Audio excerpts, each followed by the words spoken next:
पहले मैं आरएसएस में भी था। आरएसएस के लोग मुझे पसंद थे। नरेंद्र मोदी भगवान थे। अमित शाह फूफा था। ये सारे लोग पसंद आते थे। मोहन भागवत तो गॉड फादर था। याद है मुझे जब मैं ग्रेजुएशन में था तो लोग कहते थे कि अरे ये तो वामपंथी है, फलाना आदमी वामपंथी है। तो मुझे लगता था वामपंथी मतलब कोई आतंकवादी होता है। तो मेरे तक वो विचारधारा नहीं पहुंची। तो पहली बार जब शिक्षा उपलब्ध हुई, किताबें उपलब्ध हुई, दोस्त उपलब्ध हुए, पहली बार मैं किसी मुस्लिम के साथ एक छत में रहा, पहली बार अलग अलग कास्ट के लोग मिले, तो मुझे लगा कि मेरे साथ कुछ गड़बड़ है। आरएसएस का एक प्रचारक था नहीं कहना चाहिए, उम्र उनकी काफ़ी थी, बहुत समझदार आदमी थे वो। उन्होंने मुझे अम्बेडकर की एक 5 जन की किताब थी, 5 जन की पत्रिका थी, तो उसमें अम्बेडकर को लेके उन्होंने एक व्यू दिया कि देखो अम्बेडकर कैसे एक तरह से आरएसएस की ही विचारधारा से थे और किस तरह से वो इस्लाम में नहीं गए, ईसाइयों में नहीं गए, उन्होंने भारतीय धर्म चुना, इस तरह की चीजें। और पूरा वो 5 जन की एक पूरी पत्रिका है, वो पूरी केवल अम्बेडकर के संघर्ष के बारे में। तो यहाँ तक क्लेम करता है आरएसएस की वो उनके शाखा को विजिट करते थे नागपुर में, तो वो ऐसा सच है नहीं। तो वो पहला इंट्रोडक्शन था मेरा अम्बेडकर को लेके। फिर उनके बाद मैं यहाँ आया यूपीएससी की तैयारी के दौरान। उससे पहले मैं आरएसएस में भी था। आरएसएस के लोग मुझे पसंद थे। नरेंद्र मोदी भगवान थे। अमित शाह फूफा था। ये सारे लोग पसंद आते थे। मोहन भागवत तो गॉड फादर था, इस तरह से था।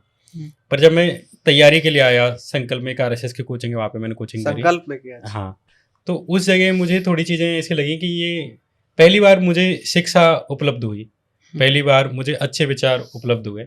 उससे पहले जैसे मैं याद है मुझे जब मैं ग्रेजुएशन में था तो लोग कहते थे कि अरे ये तो वामपंथी है, फलाना आदमी वामपंथी है। तो मुझे लगता था वामपंथी मतलब कोई आतंकवादी होता है। तो मेरे तक वो विचारधारा नहीं पहुंची, नाम मुझ पे ग्रेजुएशन तक नहीं पहुंचा। तो विचारधारा तो पहुंची ही कब होगी। सही बात। तो पहली बार जब शिक्षा उपलब्ध हुई, किताबें उपलब्ध हुई, दोस्त उपलब्ध हुए, पहली बार मैं किसी मुस्लिम के साथ एक छत में रहा, पहली बार अलग अलग कास्ट के लोग मिले, तो मुझे लगा कि मेरे साथ कुछ गड़बड़ है। जब मैं बहस करता था लोगों से और आरएसएस का पक्ष रखता था, हिंदूवादी पक्ष रखता था, और जब वो सामने वाले डिबेट करते थे, इत्तेफाक से मुझे अच्छे रूम पार्टनर मिले। वो कोई आईआईटीएन था, अभी उनमें से कई आईएएस है, एक की 299 रैंक थी, कई आईआरएस है, कोई जीएसटी कमिश्नर है, तो मुझे अच्छे रूम पार्टनर मिल गए। तो जब वो बहस करते थे तो मुझे उनसे तो मैं बहस करता था और मुझे ऐसा लगता था कि मैं जीत रहा हूँ, पर जब मैं घर में आता, कमरे में आता, तो मैं रियलाइज करता था कि मैं कहीं मिस्टेक कर रहा हूँ और मेरे अंदर कुछ कमी है। तब मुझे चीज़ें थोड़ी थोड़ी रियलाइज हुई कि मेरे अंदर कोई कमी है जिसे मुझे सही करना चाहिए। तो मैं थोड़ी थोड़ी चीज़ें सही करी। उस टाइम पे ही मुझे एक राहुल सोनपिंपले हैं, उनकी एक वीडियो दिखी यूट्यूब पे, इलेक्शन से पहले की जो डिबेट होती है जिनमें वो क्लासेज में जाते हैं और वहाँ भाषण देते हैं। तो मैं पहली बार एक ऐसा आदमी देख रहा था कि जो आरएसएस को भी बुरा बोल रहा है और जो वामपंथियों को भी बुरा बोल रहा है। अच्छा। तो वामपंथियों के लिए तो मेरे मन में विचार पहले से ही आरएसएस की वजह से नेगेटिव थे, अब आरएसएस के लिए भी नेगेटिव हो गए थे। तो मुझे कोई एक ऐसा विचार पहली बार दिखा कि जो इन दोनों को गाली दे सकता है या दे रहा है।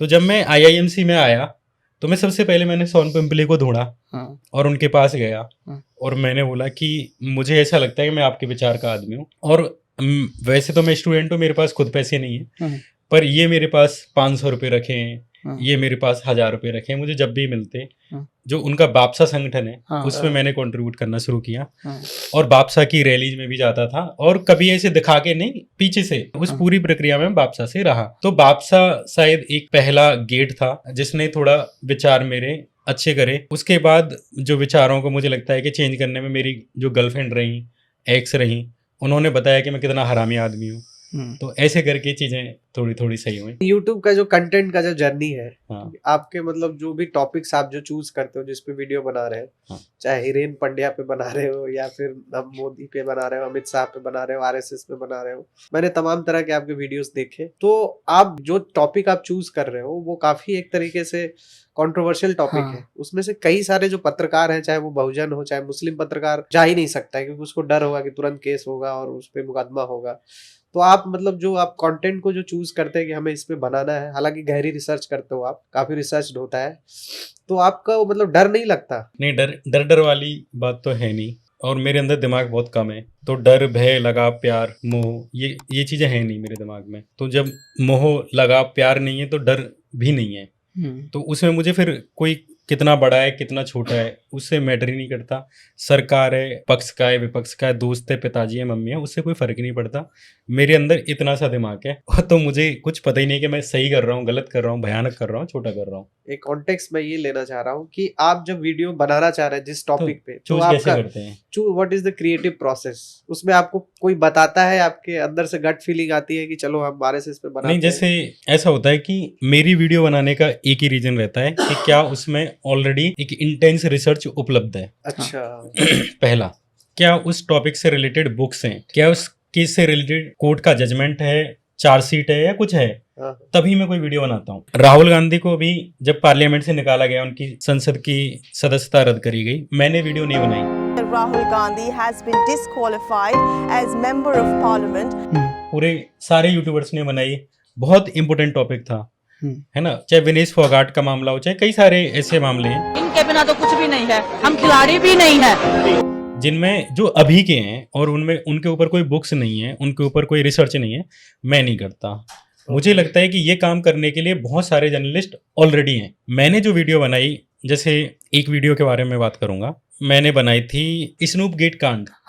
तो नरेंद्र मोदी से रिलेटेड एक कांड है जिसमें अमित शाह ने एक लड़की की पीछा करवाया और वो एक प्रूवन केस है। तो इसमें प्रॉपर ऑडियोज हैं जिसमें अमित शाह पुलिस वालों से कह रहे हैं कि वो लड़की गई, उसके साथ कौन सा लड़का है, इशरत जहां वाला है क्या? नहीं, इस लड़की का नाम मैं प्राइवेसी की वजह से नहीं लिख रहा। उसमें फिर मुझे क्या हुआ कि मेरी ऐसी क्यूरियसनेस जागी कि दरअसल ये केस क्या है। तो उसमें अचानक से मुझे क्या हुआ कि 2010 की कोई वेबसाइट होगी, तो उस पे एक पुरानी PIL डली हुई थी। अच्छा। और वो PIL ऐसे मतलब डार्क, जैसे मैं जब रिसर्च करता हूँ तो कई सारे डार्क वेबसाइट्स होती हैं जिन पे आप कोई भी बुक एक्सेस कर सकते हैं। कोई भी बुक आप फ्री में वहां से डाउनलोड कर सकते हो। तो मुझे मान के चलिए जनसंघ की कोई 1974 की कोई किताब लिखी हुई है किसी ने, तो वो मुझे पढ़नी है, तो मैं आराम से वहां से ढूंढता हूँ। तो ऐसे ही मुझे ये वाली PIL मिल गई। ये PIL एक IAS अधिकारी की थी जिसने ये केस डाला था कि इस तरह से नरेंद्र मोदी ने और अमित शाह ने एक लड़की की जासूसी करवाई है। कोर्ट ने ये कह दिया कि इस PIL में इतने संगीन आरोप हैं, इस तरह की बात है कि आप इनको हटाओ। तो कोर्ट के कहने पे वो PIL वापस गई और वो इंटरनेट से गायब हो गई। मुझे वो डार्क वेब पे मिल गई, उनकी डाली हुई होगी कहीं कैसे भी करके, आर्काइव वगैरह में होगी। तो मैंने ऐसे ही देखा और मैंने उसमें पढ़ा, उसमें नरेंद्र मोदी तक का नंबर तक था, ईमेल तक था, कौन सी टाइमिंग पे कौन सी लड़की कितने बजे कौन से गेट से निकल रही है, ये सब उसमें डिटेल्स थी। अब मेरे अंदर उत्साह जाग गया कि यार ये तो बड़ा काम है और ये वीडियो आनी चाहिए, क्योंकि ये डिटेल्स कोर्ट के फैसले के बाद इंटरनेट से हट गई और इवन PIL ही उनको वापस करनी पड़ी, उसमें से वो सारे पार्ट्स काटने पड़े। पर चूंकि ये PIL करीब 2010 में डाली गई और 2013 में अमित शाह की ऑडियो वायरल हो गई, तो वो बात जो PIL में उन्होंने आरोप लगाए थे, जिनको कोर्ट ये कह रही थी कि संगीन है, वो सब साबित हो गए। तो मैं बोला कि अब अगर ये कोर्ट की अवमानना है कि बिना कोर्ट के जजमेंट के रिवर्सल हुए, उस चीज के वापस लिए हुए, आप वही चीज कर रहे हो जिसके लिए कोर्ट ने मना कर दिया है। तो मेरा मन हुआ कि इस वीडियो का रिस्क तो मैं लूंगा।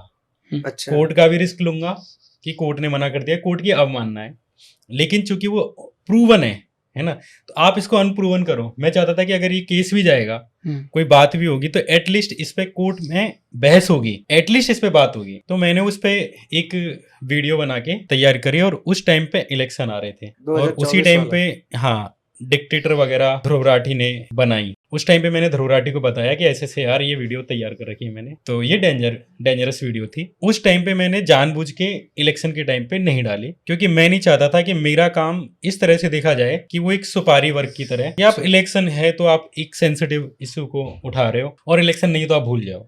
तो मैंने वेट किया कि मुझे ना तो सब्सक्राइबर का इंतजार है कि भाई इससे मेरी वीडियो पे चर्चा होगी, ट्विटर पे बात होंगी, मैं बोला नहीं, आराम से वेट करेंगे, जब इलेक्शन हो गया तब आराम से मैंने वो वीडियो निकाली। और इसके चूज करने का सिर्फ यही रीजन था कि मेरे पास इसकी PIL थी। जो भी लोग मुझे देखने आए और जिनको ट्रस्ट है कि मैंने जो भी बातें बोली अनफिल्टर्ड होके बोली, बिना बायस्ड, बिना किसी डर और बिना ऐसी कि इससे कौन खुश होगा, कौन इससे नाराज हो सकता है, इस बात की परवाह किए।